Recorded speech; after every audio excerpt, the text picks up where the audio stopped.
السلام عليكم، أهلا وسهلا فيكم. الله يتقبل منكم الصيام والقيام.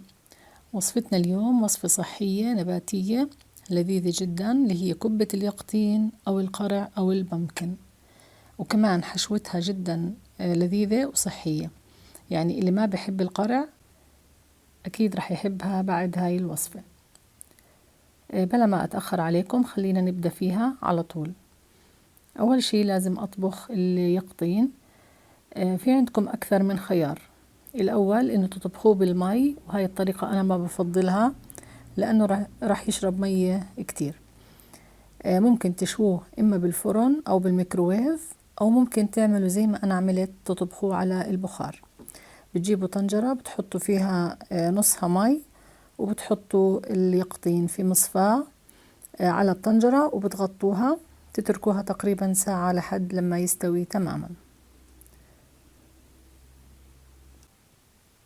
بعدين رح نطحنهم بالمحضرة وهم سخنين، ما تتركوهم يبردوا أبدا. بنكون محضرين كوبين برغل، مجرد طحناهم وهم لسه سخنين رح نحطهم على كمية البرغل. لو حبيتوا تحطوا رشة بسيطة من الصبغة اللي بتعطي نفس لون اليقطين الطبيعي، ممكن فيكم تحطوا رشة صغيرة، لا تكتروا لأنه رح يصير مر، وحتى اللون يعني بصير مش مرغوب. رح نعجنهم شوي لحتى يتداخل فيهم اللون، ورح نغطيهم ونتركهم لمدة ساعة لبينما نحضر الحشو. بزيت الزيتون رح أدبل بصلة، بضيف لها سبانخ. أنا هون عندي السبانخ كان بالفريزر، بس مجرد إني حطيت عليه شوية مي سخنة وعصرته، تقريبا الكمية كاسة ونص. رح أشوحهم مع البصل على نار تكون شوية متوسطة أو عالية شوي صغيرة، بس لأنه أنا ما بدي أنزل سوائل السبانخ، بدنا إياهم يشوحوا تشويح. رح نضيف لهم الفلفل الأسود، البهار المشكل، بابريكا، السماق، القرفة، عصير الليمون، ودبس الرمان.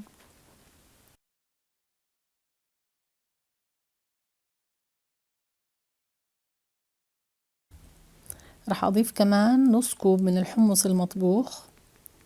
يعني ضروري الحمص بهاي مع السبانخ بيعطي طعم جدا طيب. لو انتم ما بتحبوا الحمص فيكم تستبدلوه إما بالجوز أو الصنوبر. شايفين كيف النار بتكون عالية، وهي السبانخ زي ما انتم شايفين ما نزل مي، وهذا هو المطلوب. هلا بعد مرور الساعة رح نفرم البرغل مع بصلة.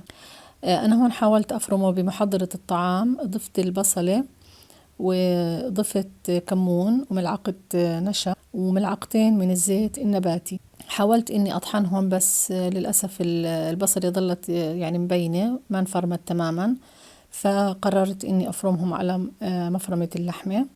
فرمتهم كلهم بس مرة واحدة، وهي عجينتنا صارت جاهزة والحشوة كمان جاهزة.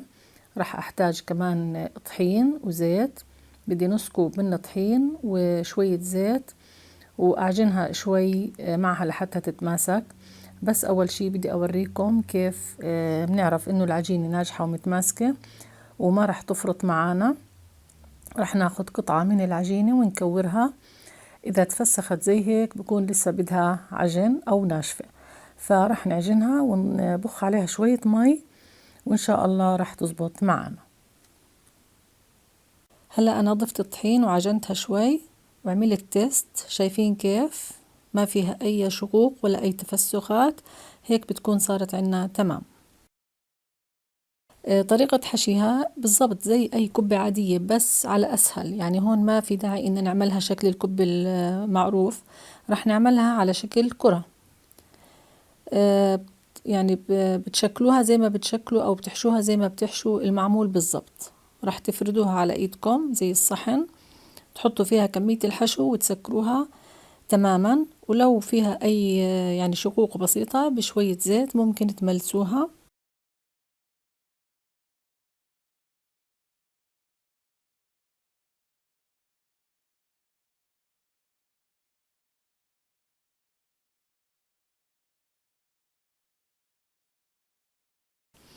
وكيف رح نعطيها شكل القرع أو اليقطين الطبيعي بواسطة خيط. رح نعمل خطوط متعامدة بهذا الشكل، أو حتى بواسطة عشان تتحمسوا أكثر رح أحمر لكم أكمل حبة وأورجيكم إياهم، بعدين نكمل نحشي بقية الكمية. الزيت طبعا بده يكون غزير وحامي كالعادة. أول ما بنبلش ننزلهم بدنا نوطي الغاز شوي، وضروري ما نحركهم في البداية لحتى يكونوا شادين حالهم. طبعا بالنسبة للمبتدئات أنا يعني بنصحكم الله يسعدكم لا تحركوا بالشوكة أبدا لحتى ما يخربوا معاكم. يعني حاولوا حركوا بأي شيء ما إله، يعني ما يكون له طرف مدبب. شايفين النتيجة ما أحلاها؟ هيهم لا فتحوا ولا شيء، وصراحة طعمتهم جدا روعة. أنا يعني حمرتهم صحيح الدنيا صيام، كنت بدي أورجيكم إياهم بس يعني اكتشفت إنه للأسف الجوال ما بصور. المهم إنه طعمتهم جدا جدا رائعة. وهلا خلينا نكمل الكمية اللي عنا.